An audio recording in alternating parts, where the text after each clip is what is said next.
A'udzubillahi minasyaitonirrajim. Bismillahirrahmanirrahim. Assalamualaikum warahmatullahi wabarakatuh. Hamdan wa syukran lillah, salatan wa salaman ala Rasulillah la nabiyya ba'dah. Asyhadu an la ilaha illallah wa asyhadu anna Muhammadan abduhu wa rasuluh. Allahumma salli ala Muhammadin tibbil qulubi wa dawaiha wa afiyatil abdani wa shifaiha wa nuril absari wa diyaiha wa ala alihi wa sahbihi wa sallim. Hasbunallahu wa ni'mal wakil, ni'mal maula wa ni'man nasir, wa la haula wa la quwwata illa billahil aliyyil azim. Bapak Ibu yang dirahmati Allah, perjalanan ketaatan kita itu seperti kita berada di satu kotak yang kita dipilihkan, diberi kemampuan untuk berjalan di ruang yang mana. Kalau kita berjalan di pinggir dekat garis kotak itu, maka kemungkinan kita keluar dari kotak akan sangat mudah. Dan hati-hati kalau sudah keluar, segera masuk lagi. Kenapa? Karena hanya berjalan dalam kotak itu jalan yang paling benar. Itulah jalan yang hak. Kalau takut keluar dari kotak, harus naik ke tengah dikit, supaya sejauh apapun kita melenceng dari jalan kita tidak keluar dari kotak itu. Kalau lebih khawatir lagi, naik pas di tengahnya. Marilah kita memutar-mutar sesuai dengan iringan kotak itu, dan jangan pernah keluar dari garis kotak itu. Itu ibaratnya itu ya. Kita ini sering terjebak dengan suasana kebatinan ya, rasa capek, rasa lelah, rasa letih, jenuh pada urusan ketaatan ini. Dan disitulah ujian yang sesungguhnya ada pada kita semua. Kalau orang jahat lalu dia capek dengan kejahatannya sehingga dia termotivasi untuk jadi lebih baik, itu jauh lebih gembira daripada kita orang yang baik tapi terasa sudah capek dalam kebaikan. Karena kita ini punya ujian yang berat dan akan mudah terjebak pada kejelekan. Ini makanya kita harus mengantisipasi dengan kuat ya. Apalagi umur masih muda, semangat masih kuat, cara berpikir cukup rasional, orangnya sangat realistis, harta dunianya ada, kesulitan yang enggak ada, tidak ada lagi kesulitan kita yang cukup berarti. Hati-hati, kita orang yang seperti ini sangat mudah tergelincir. Ya, Al-Qur'an itu menyebutnya ar-ra'ah hustaghna. Salah satu penyakit kita itu adalah kita ini merasa istaghna, independen, mandiri, tidak suka bergantung kepada yang lain, merasa sudah cukup kaya sehingga kita tidak suka berpihak kepada siapapun. Ya, kira-kira kalau kalimat medannya begini, nggak berkawan pun samamu nggak apa-apanya, kira-kira gitu ya.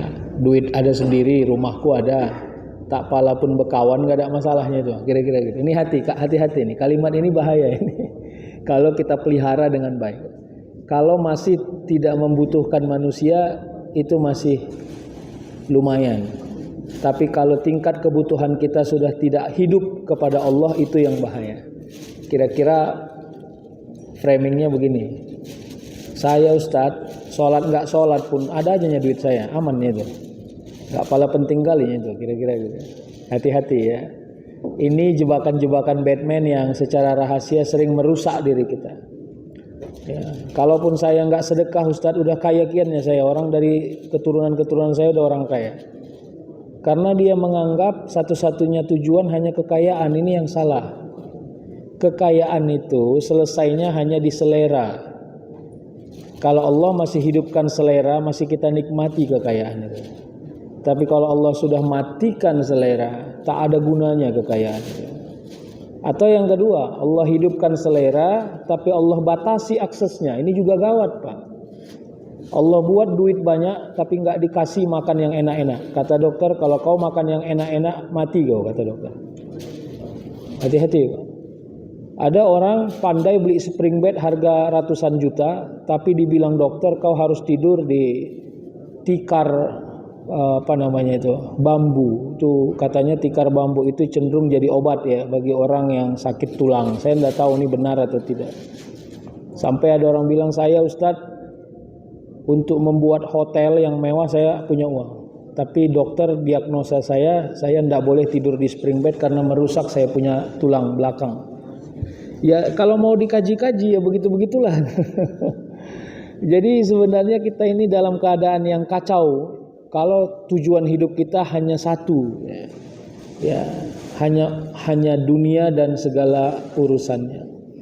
Makanya orang-orang yang bersentuhan pada kajian-kajian yang cenderung tauhidi dan sufistik harus pandai membangun elastisitas dalam dirinya. Dunia ini harus kita cari, Pak, karena kita hidup di dunia.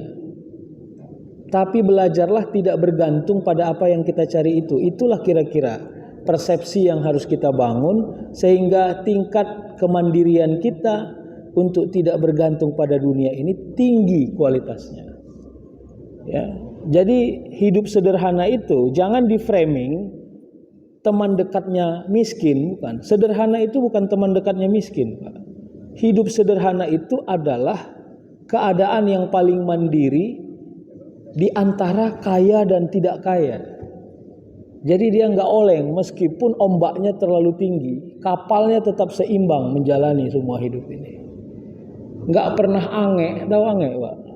Bapak-bapak orang Medan harusnya paham itu ange. Ange itu iri. Di dalam Al-Insan ayat 24 Allah sudah kasih statement. Fasbir li hukmi rabbika wala tuti' minhum asiman au kafura. Jadi ternyata yang Allah sebut itu fasbir itu maknanya cenderung kepada perintah amar. Jadi kalau sifat perintah itu apa? Apakah boleh kita kasih interupsi pada satu perintah? Tidak bisa, Pak. Perintah itu suasana kebatinannya sami'na wa ta'na. Jadi jangan banyak tanya pada urusan perintah karena pertanyaanmu itu cenderung akan menurunkan tingkat loyalitas, tingkat kemauan untuk mengamalkan. Makanya kalau Allah sudah sebut fasbir berarti bersabarlah. Jangan tanya, kenapa harus sabar? Nah, yang kedua, pensuasanaan. Kalau sabar cenderung diidentikan dengan rasa sedih, rasa capek, rasa pedih. Itu terlalu negatif itu. Sabar itu kita geser ke ruang yang lebih positif. Sabar itu adalah sahabat akrabnya baik sangka. Sahabat akrabnya ketenangan, itu sabar. Jadi karena kalau orang mau tenang tapi tidak sabar itu nggak mungkin itu. Jadi sabar itu bukan konteksnya hanya kesedihan. Tuh kira-kira kalau kalimat-kalimatnya begini ya, mau cemana lagi gitu, cemanalah. Ya, naik apa kemari? Naik bus Tayo, Ustadz. Kenapa ndak naik mobil? Cemanalah, kayak ginilah Ustadz, cemana lagi Ustadz, cemanalah. Jadi cemanalah ini cenderung negatif, Pak. Jadi kadang-kadang kita harus pandai membaca dengan ekstrim. Kalau Anda tidak bisa naik kendaraan pribadi ke kantor Anda, maka pahami saja rezeki rahasianya Allah pusatkan dalam tubuh Anda.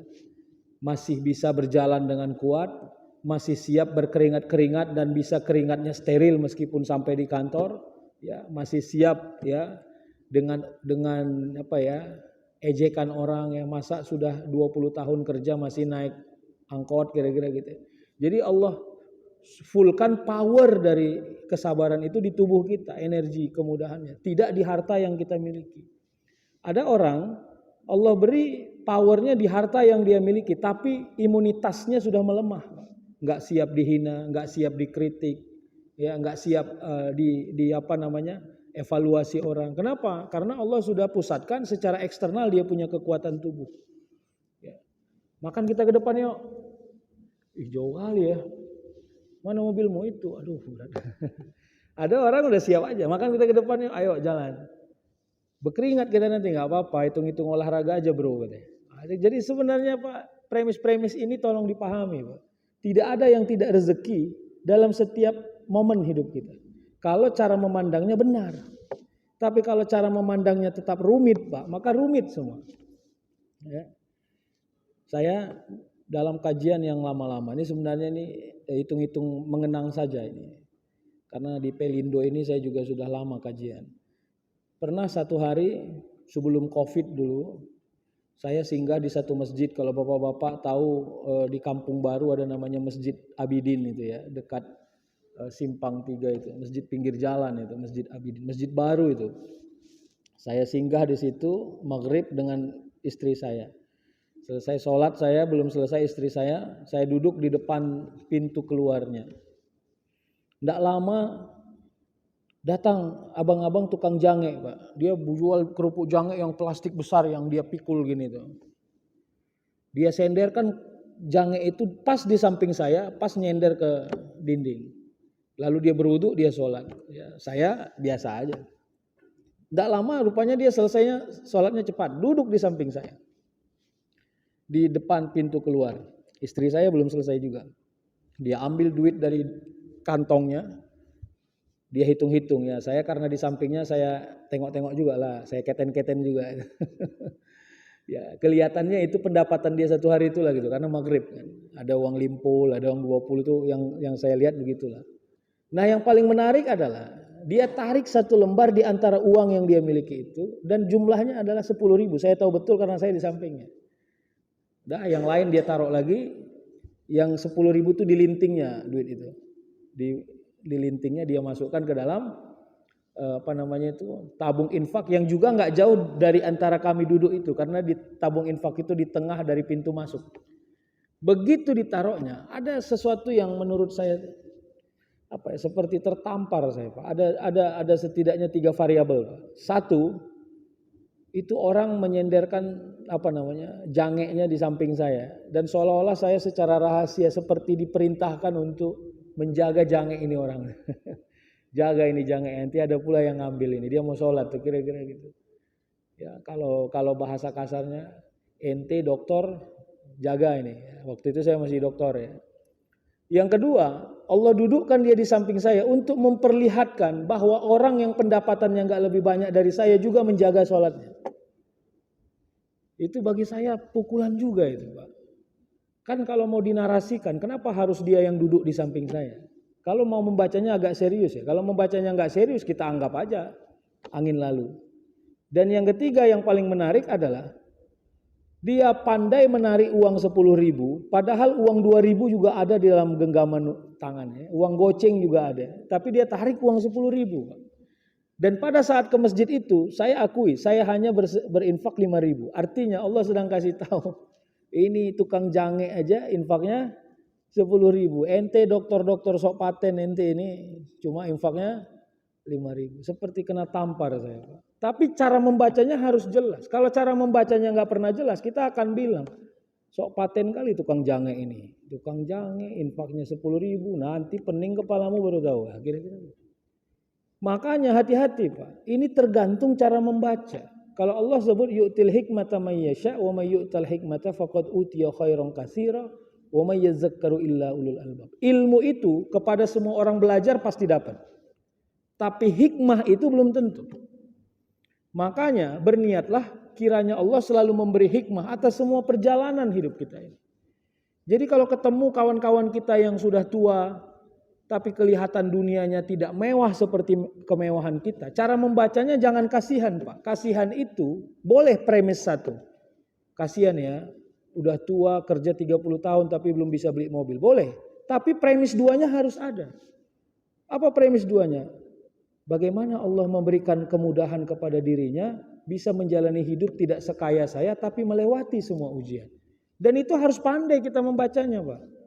Ya, karena kadang-kadang ada orang duitnya banyak di dompet tapi bawaan hidupnya suntuk-suntuk nggak jelas. Tahu suntuk-suntuk nggak jelas? Asal ngomong awak sama dia asik bermasalah aja hidupnya. Awak tengok dompetnya banyak aja duitnya tapi nggak pernah enak ngomong sama dia. Pokoknya masalah aja ngomong sama dia. Lama-lama awak pun malas ketemu sama dia, saking masalahnya hidupnya. Hati-hati, Pak. Jadi kalau manusia tidak bisa membangun kesyukuran sebagai role model hidupnya, biasanya hidupnya akan sempit, perjalanan hidupnya akan sempit. Makanya muncullah narasi-narasi berikutnya. Selama kita selera kepada yang tak pernah kita punya, maka saat itu kita akan tersiksa menjalani hidup ini. Selama kita selera kepada yang tak pernah kita butuhkan, maka kita menganggap rezeki kita adalah rezekinya orang miskin. Padahal semua yang kita selerai belum tentu kita butuhkan. Semua yang tak kita punyai belum tentu bermanfaat untuk kita. Bisa nggak premis itu lengket di kepala kita? Agar kita asik-asik aja gitu. Asik-asik aja gitu. Ya. Jadi jangan pernah ange itu kan ayat yang saya baca Al-Insan ayat 24 tadi. Sabarlah kau melewati semua ketentuan Allah dalam dunia ini li hukmi rabbik wala tuti' minhum asiman au kafuro. Dan jangan kau pernah ikuti, jangan kau pernah ange, jangan kau pernah iri kepada orang-orang yang berdosa dan orang-orang kafir. Kata Allah dalam Al-Insan itu. Jadi premisnya adalah kalau masih alat ukur satu-satunya dunia, salah kaprah kita menjalani ketaatan ini. Ketaatan ini bukan mencari dunia. Ketaatan ini menjadi simbol bisa bertenaga melewati dunia yang hiruk pikuk ini. Jadi kan begini ya, sholat. Ini kira-kira simbol ketaatannya sholat ya. Supaya kaya. Saya sholatlah supaya saya kaya. Saya sholat supaya saya kaya. Berarti sholat ini jalan, kaya ini tujuan. Ini yang selalu sering terjadi, makanya yang muncul di kepala kita adalah reward and punishment. Kira-kira begini, apa salary yang Allah beri kepada kita atas ketaatan yang kita tunjukkan selama ini. Kalau nggak ada, capek-capek aja kita jadi orang taat. Kira-kira kan gitu, premis-premis imajinatif yang muncul di kepala kita. Padahal ini kita singkirkan aja, karena kaya, kalau ekspektasi kaya itu adalah rezeki, harta dunia, kemudahan, kemuliaan. Ini Pak, nggak sholat pun Bapak, adanya ini, nggak percaya, tes lah, tapi jangan bilang saya gurunya. Karena saya nggak pernah ngajar orang untuk tidak sholat. Ya, tanya sama orang yang nggak pernah sholat itu, masih bisa nggak dia cari duit? Bisa nggak dia makan? Bisa. Kadang-kadang lebih enak makanannya lagi dari makanan kita. Karena kita salah kaprah, kita anggap ketaatan kita untuk cari ini. Enggak. Ketaatan kita itu adalah kemandirian kita, menyimbolkan diri kita sebagai orang yang taat. Wa ma khalaqtul jinna wal insa illa liya'budun. Maka value-nya adalah tanggung jawab. Jadi bagaimana? Sholat itu adalah tanggung jawabmu, maka rezekinya adalah sholat itu sendiri. Loh Ustadz, kok Ustadz bilang sholat itu yang menjadi rezekinya? Kan sholat gak bisa dijual Ustadz. Bisa nggak diganti dengan duit sholat itu? Enggak. Tapi sholat itu menjadi rezeki bagi Anda yang meyakini bahwa amal itu akan menjadi nilai satu-satunya untuk menyelamatkan kita setelah dunia ini. Makanya disitulah rukun iman itu berlaku. Beriman kepada Allah, beriman kepada hari kiamat, beriman kepada qada dan qadar. Kita harus paham ada aspek futurolog yang nggak bisa disentuh oleh akal kausalitas kita tentang semua kehidupan ini. Kalau akal kausalitas menjadi satu-satunya ukuran, gampang Pak. Nggak ada duit, miskin. Nggak ada makanan, lapar. Oke, itu akal kausalitas. Tapi kalau sampai di alam barzah, di alam kubur, nggak bisa Pak. Semua urusan dunia ini nggak ada nilainya. Semua urusannya adalah amalia. Itu kalau Bapak Ibu bilang, kalau kita paham bahwa sahabat yang paling akrab dari manusia kepada manusia hanyalah amal soleh. Kalau nggak percaya, matilah dulu, rasakan, benar nggak yang saya bilang? Nah itu dia. Tapi karena kita nggak pernah punya ekspektasi terhadap kematian dan terlalu fokus pada kehidupan ini, maka kita nyaman-nyaman aja gitu, aman aja. Selalu melakukan sesuatu dengan yang kecil-kecil gitu ya. Terus saya bilang tadi, kalau teorinya kotak yang saya bilang tadi itu kita main di pinggir-pinggir aja.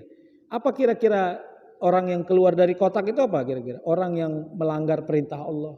Orang yang mengerjakan semua larangan Allah itu. Makanya kalau sudah keluar kotak masuk lagi. Kalau sudah keluar kotak masuk lagi. Kalau khawatir keluar lagi naik ke tengah. Naik ke tengah itu apa? Jadilah orang taat, jadilah orang istiqomah, jadilah orang yang bermanfaat. Dan kadang-kadang nilainya tidak dibungkus oleh kegembiraan dunia ini, tapi Allah buat hidup kita jauh lebih menarik, Pak. Apa itu hidup yang menarik, Pak? Hidup yang menarik itu adalah hidup yang masalahnya nggak banyak, Pak. Serius. Karena kadang-kadang pilihannya itu sangat ekstrim, Pak. Mana mau? Banyak duit dan banyak masalah, atau tak banyak duit tapi masalah nggak ada? Ayo, ada yang mau jawab nggak ini di sini? Ya? Banyak duit, banyak kali masalah, atau duit nggak pala banyak tapi masalah nggak ada? Mana mau? Masalah, Pak, dia nggak pernah menyerang dompet, tapi dia menyerang akal. Kalau akal sudah diserang, mata yang tertutup tapi tak pernah tertidur. Capek, Pak. Jadi orang yang nggak pernah bisa tidur tenang itu capek. Nah, ini kan enak, Pak. Pantang awak nyender sedikit udah lelah, Pak. Kan enak. Saking nggak adanya masalah hidup, Pak. Kan gitu kan. Tapi bayangkan, udahlah dia nggak bersender, tidur di spring bed yang mahal, tertidur pun nggak. Apa nggak sakit hidup ini? Serius, makanya bapak-bapak, kalau urusan bapak-bapak masih nyicil mobil, nyicil kereta, masih kecil itu masalah. Udahlah, main-main di situ aja. Gak usah naik-naik kali. Kenapa? Karena semakin tinggi kita naik anginnya, kadang-kadang tidak mencukupi daripada energi tubuh. Cita-cita kita ini tidak perlu harus diikuti semuanya. Tapi jangan tidak bercita-cita. Itu juga salah, Pak. Tanda orang tidak bersyahwat melewati hidup ini. Tapi membangun rasa gembira dan rasa syukur di semua segmen hidup ini, itulah yang paling menarik.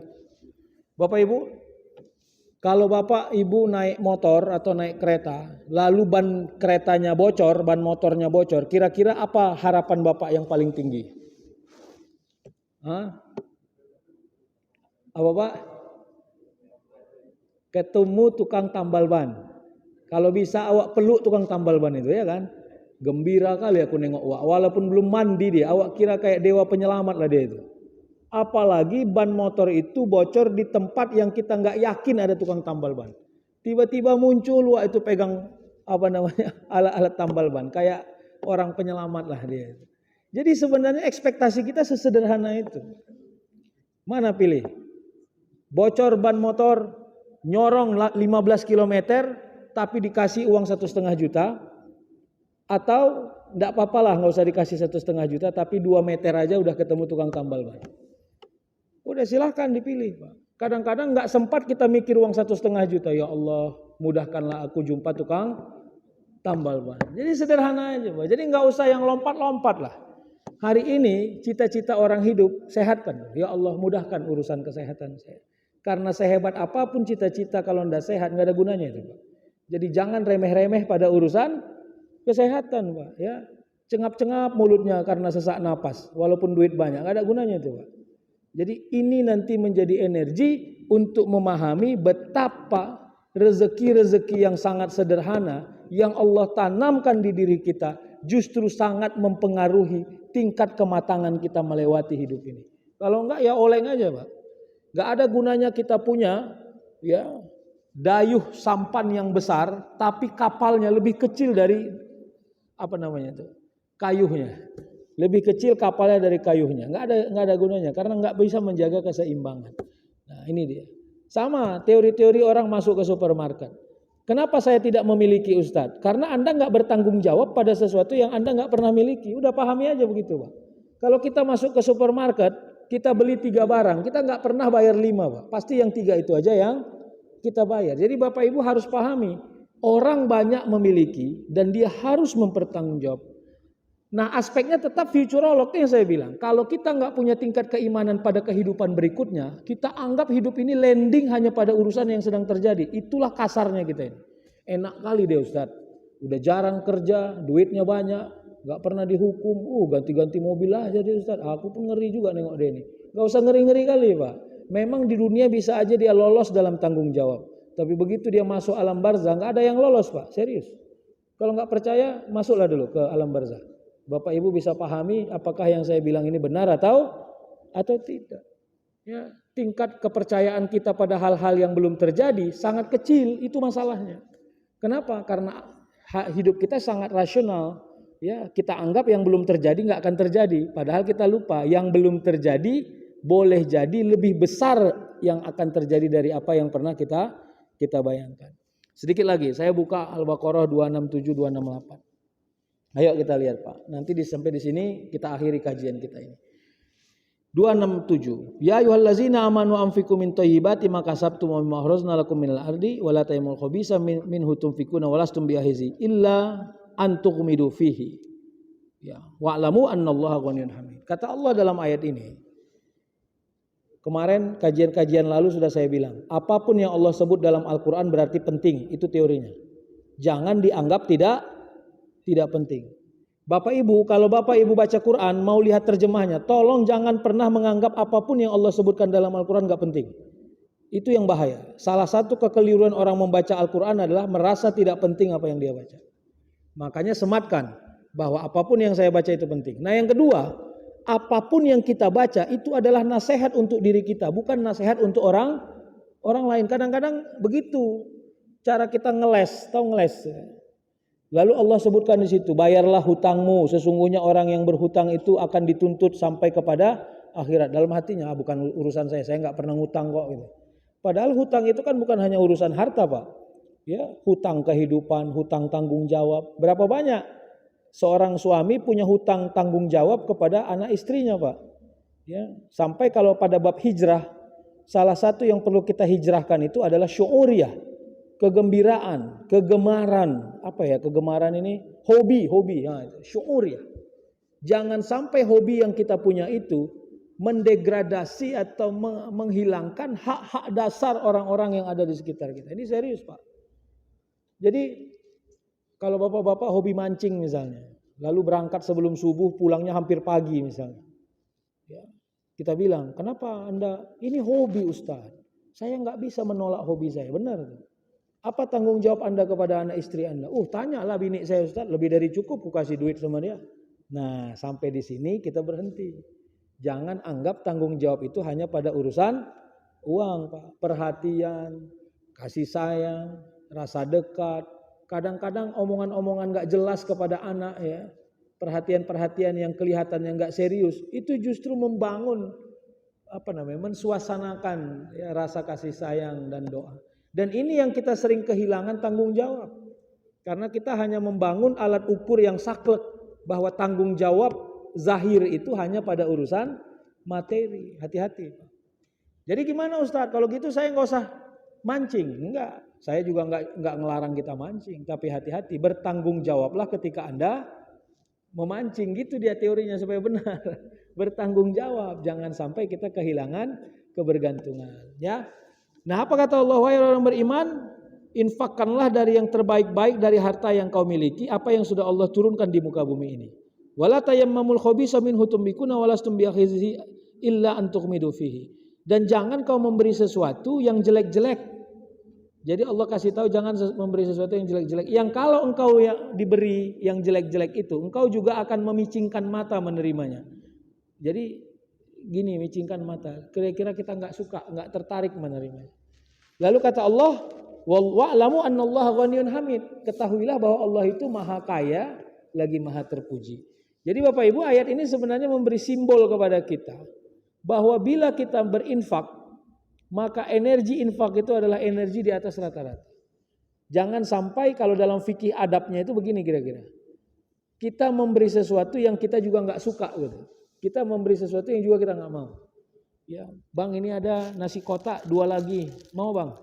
Daripada basi Bang, ini sayang. Tadi kami wirid tadi Bang, sayang kan Bang? Hati-hati Pak, ini dalam fikih adab bermasalah Pak. Daripada basi, sayang, nggak habis. Tolong hindari kalimat-kalimat yang kelihatannya kita mau menghibur, tapi kita sebenarnya sedang menghina. Di rumah saya ada sepeda Pak, Bapak mau? Katanya anak Bapak ada masih kecil ya.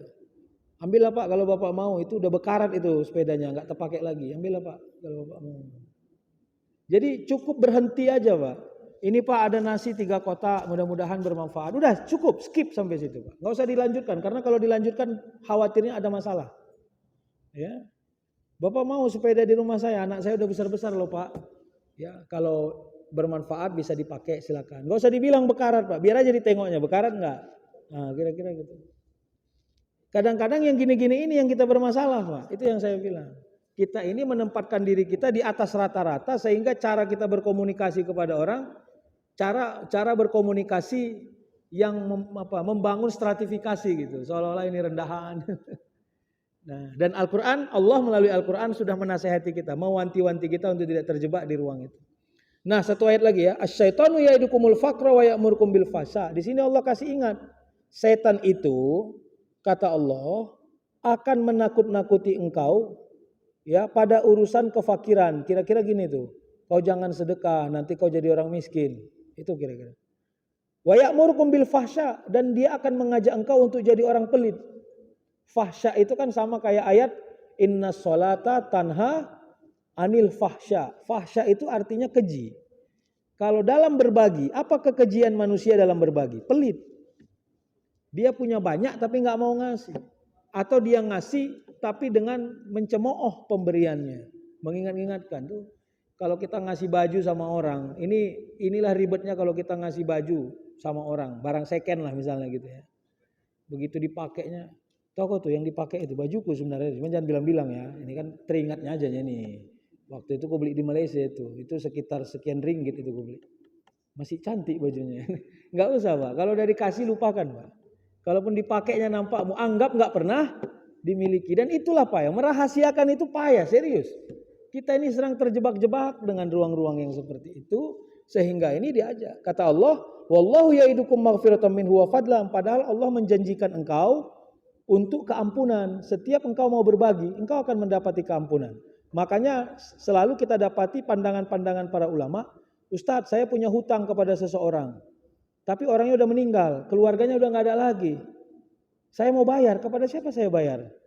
Lalu disebutkan kalau anda tidak tahu lagi mau kemana anda membayar, maka banyaklah istighfar dan banyaklah bersedekah. Inilah salah satu ayatnya. Kenapa? Karena orang yang bersedekah Allah beri keampunan kepada dirinya. Wallahu ya'idukum maghfiratan minhu ya. Maghfiratan minhu wa fadla, dan keutamaan, kemuliaan ya.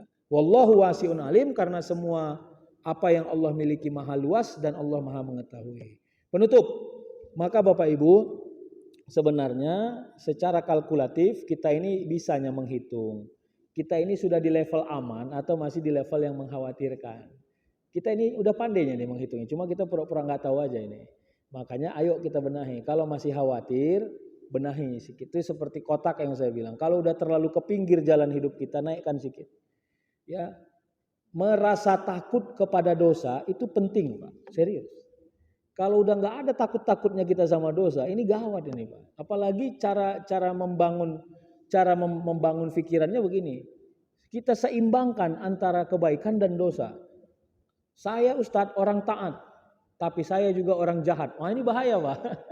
Jangan Pak, jahat itu tetap harus kita musuhi Pak. Jangan dibentur-benturkan dia. Ya kira-kira gini, saya Ustadz alhamdulillah kalau sholat saya nggak tinggal Ustadz. Ya judi pun nggak tinggal juga. Jadi jangan dibentur-benturkan gitu ya. Nah jadi ini nanti menjadi masalah ya. Saya kira itu ya, terima kasih Bapak Ibu. Mungkin kalau ada tanya jawab kami silahkan.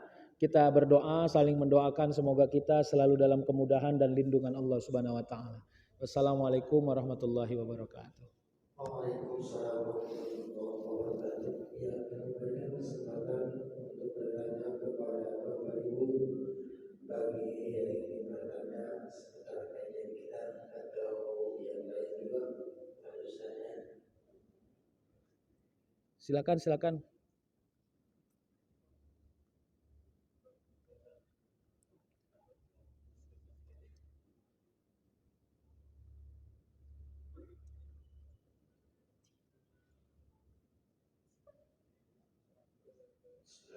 Assalamualaikum warahmatullahi wabarakatuh. Waalaikumsalam.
sudah lebih baik ya. Sudah lebih baik menunjukkan bahwa orang yang memangnya lebih yang tahu diri lah bahasanya gimana, sampai di mana sebenarnya kita harus kalau itu masing-masing orang saya sih berasa seperti itu. Apa cukup dengan sholat saja, apa cukup dengan imam saja. Kita tuh tidak, masing-masing orang itu berbeda-beda. Gimana yang kira-kira kita ukur masing-masing orang bahwa si saya itu sudah cukup baik untuk berterima kasih atas darullah yang Allah yang berikan. Baik, terima kasih. Ya, banyak hal yang Bapak sebutkan itu sudah melalui hati itu ya. Itu saya sepakat dalam beberapa hal. Yang pertama begini, kalau mau dipaksa membangun indikator ya, tapi pun indikator ini sifatnya masih ijtihad lah ya kira-kira. Sama itu, kayak orang nanya, Ustadz, apakah kita bisa tahu kalau kita sudah taubat, diterima nggak taubat kita? Bisa tahu nggak gitu? Bagaimana ngukurnya? Kira-kira gitu ya. Sebenarnya jawabannya boleh sederhana aja, tapi alat ukur ini juga nggak, tingkat kepastiannya nggak akurat gitu. Tapi para ulama cenderung membangun itu sebagai indikator-indikator. Salah satunya adalah kita sudah tidak lagi begitu tertarik dengan dosa yang pernah kita lakukan. Jadi salah satu tingkat ketidaktertarikannya kita nggak tersugesti menceritakannya. Misalnya gini ya, dulu ada seorang pemabuk, saya pemabuk misalnya. Kemana-mana saya masih cerita. Tahu kalian dulu di gang ini siapa pemabuk ulung? Nih, udah taubat nih sekarang. Dulu aku gawat lah. Dia masih gembira menceritakan kalau dia pemabuk. Jadi orang yang sudah berterima taubatnya sebenarnya dia sudah mulai merasa malu melakukan dosa masa sehingga dia lebih memilih merahasiakannya gitu. Kalaupun ada orang yang tahu bahwa dia pernah mabuk, dia malu gitu. Jadi nggak pernah dia gembira bahwa dia pernah melakukan dosa itu, nggak pernah dia gembira. Itu salah satu indikator. Sama kalau indikator ketaatan itu. Apakah kita masih di level awam atau sudah naik di atas? Pertama, rasa takut kita kepada Allah itu hidup, bukan kuat. Kalau kuat itu sudah di level ulama itu. Hidup. Kira-kira gini ya. Semua kita berpeluang punya dosa. Tapi tidak semua peluang itu bisa kita ambil, mau kita ambil. Dan ketika kita nggak ngambilnya, saat itu yang hidup adalah rasa takut kita. Bagus tuh. Nah, jadi indikator orang yang sholat, yang ya, variabel-variabel amalnya sudah mulai bekerja signifikan dengan tubuhnya adalah tingkat keawasannya untuk menjaga agar dirinya tidak terjebak dengan dosa sudah semakin hidup. Alhamdulillah udah ada bagus itu. Misalnya kawannya ngajak berbohong dan dia nggak tertarik dengan kebohongan itu. Cuma dia juga di satu sisi sayang sama kawannya ini gitu. Kalau tidak berbohong kawannya bahaya gitu. Maka dia pandai mengambil jalan tengah untuk menghindari kebohongan itu. Kenapa? Karena sudah mulai tidak asik dia dengan sesuatu yang yang jelek-jelek itu, sudah mulai nggak tertarik lah gitu. Daya sensitifnya untuk ngajak orang kepada yang benar sudah mulai menguat. Contoh, di ruangan misalnya ada kawan yang kita tahu lah sholatnya hancur-hancuran lah, antara sholat dan nggak sholat lah kira-kira gitu ya. Awalnya dia los aja gitu, bantil lah situ, mau kau sholat mau enggak, yang penting kan bukan aku, kira-kira gitu. Nah, pelan-pelan naik hajatnya. Tidak pernah menghakimi untuk orang tidak sholat, tidak pernah mengintervensi, tidak pernah mengejek, tapi dia lebih kepada bagaimana mensuasanakan agar sholat itu terasa penting.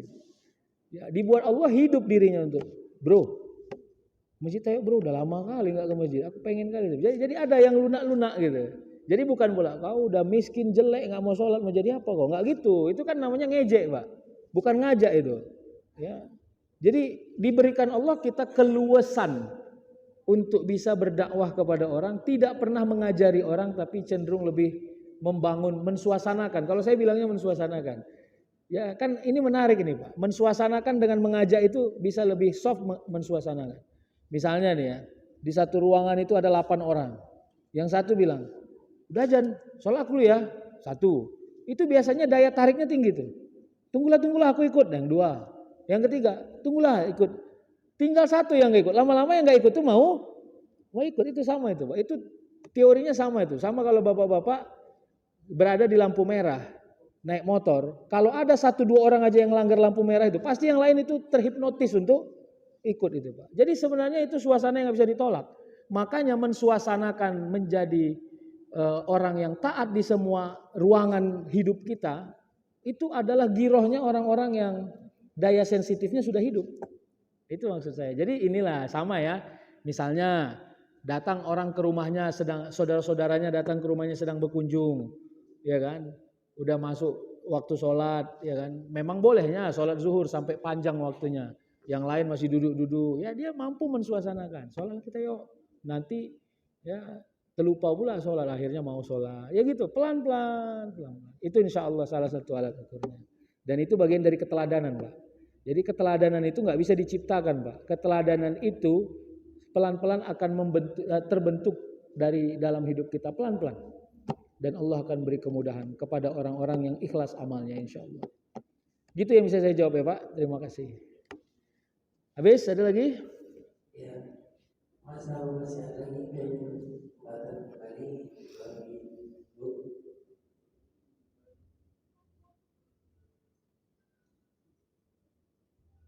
Mungkin pas kan? Iya.